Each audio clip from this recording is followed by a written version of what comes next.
भैरवाय नमः, ओम भैरवाय नमः, ओम भैरवाय नमः, ओम कालिकाय नमः। आज हम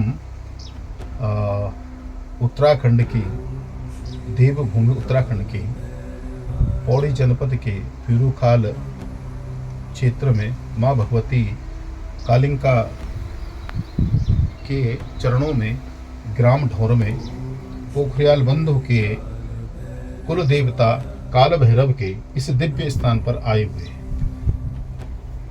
इस दिव्य स्थान पर पूजा करने के लिए आए हुए हैं। हमारे साथ में हैं हमारे पोखरियाल जी, श्री राकेश मोहन पोखरियाल जी। तो ये कुछ पूछना चाह रहे हैं, तो पोखरियाल जी का प्रश्न क्या है और ये आप सब भी सुने। ओम ह्रीं कालिकाय नमः। गुरुजी प्रणाम। स्वस्ति। गुरुजी, मैं ये जानना चाहता हूँ कि जो हमारे कुल देवता है काल भैरव जी, इनका उत्पत्ति का उद्देश्य क्या था?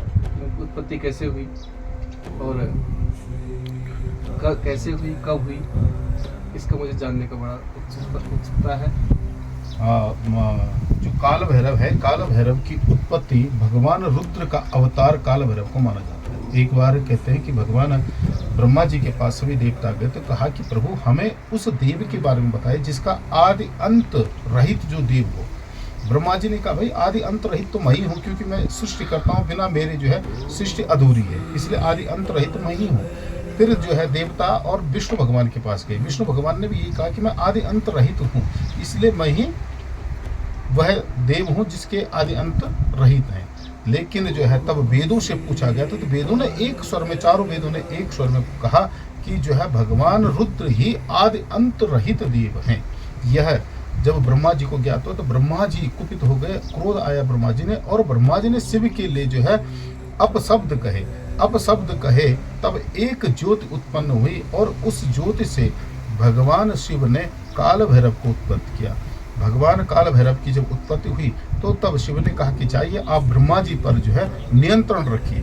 उनको जो है नियंत्रण रखने के लिए काल भैरव जी से कहा। ब्रह्मा जी के पास ब्रह्मा जी ने कहा कि हे रुद्र, मैंने तुम्हें उत्पन्न किया है, मेरे जो है रुद्र से तुम उत्पन्न हो, मेरे जो है क्रोध से उत्पन्न हो, मेरे आंसुओं से तुम्हारी उत्पत्ति हुई, इसलिए मैंने तुम्हारा नाम रुद्र रखा, तो तुम मेरी सेवा करो।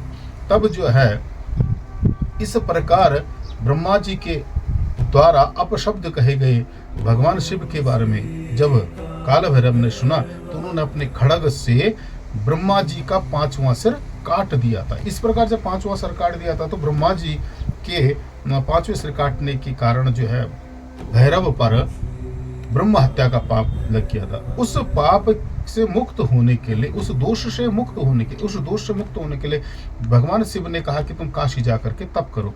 तो काल भैरव काशी में आया और काशी में आकर के तप किया और काशी कोतवाल बना करके शिव ने काशी में उन्हें स्थापित कर दिया। इनकी मार्गशीर्ष मास की कृष्ण पक्ष की अष्टमी तिथि को इनकी जयंती विशेष रूप से इस दिन पूजा करनी फलदायी होती है। काशी में बिना काल भैरव के दर्शन के अगर किसी ने विश्वनाथ के दर्शन कर दिया तो उसके दर्शन अधूरे होते हैं।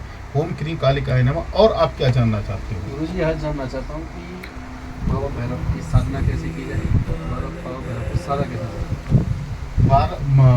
काल भैरव मुख्यतया 8 प्रकार के भैरव हैं।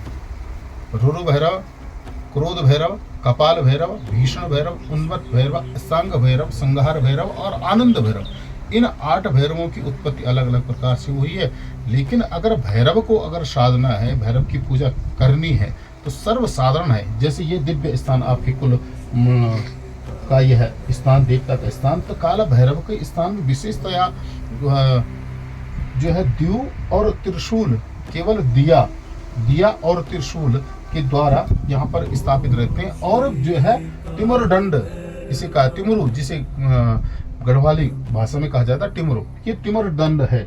इस दंड की स्थापना रहती है। और जो है यहाँ पर मटका रहता है, खप्पर के रूप में यह मटका रहता है, इसलिए काल भैरव का यह मटका है। यहाँ पर आकर के जैसे आपने देखा होगा कि हमने साधारणतया से गंध अक्षत पुष्प से इनकी पूजा करी और जो है इन्हें दूध चढ़ाया, 16उपचार जो बन पाया उससे पूजा करना चाहिए, दिए की पूजा करनी चाहिए, त्रिशूल की पूजा करनी चाहिए, दंड की पूजा करनी चाहिए। पूजा करने के बाद अपना आसन लो, आसन पर बैठना चाहिए, कंबल आसन या ऊन का आसन हो, उसमें बैठ करके भगवान काल भैरव का नियमित रूप से भैरव देवता का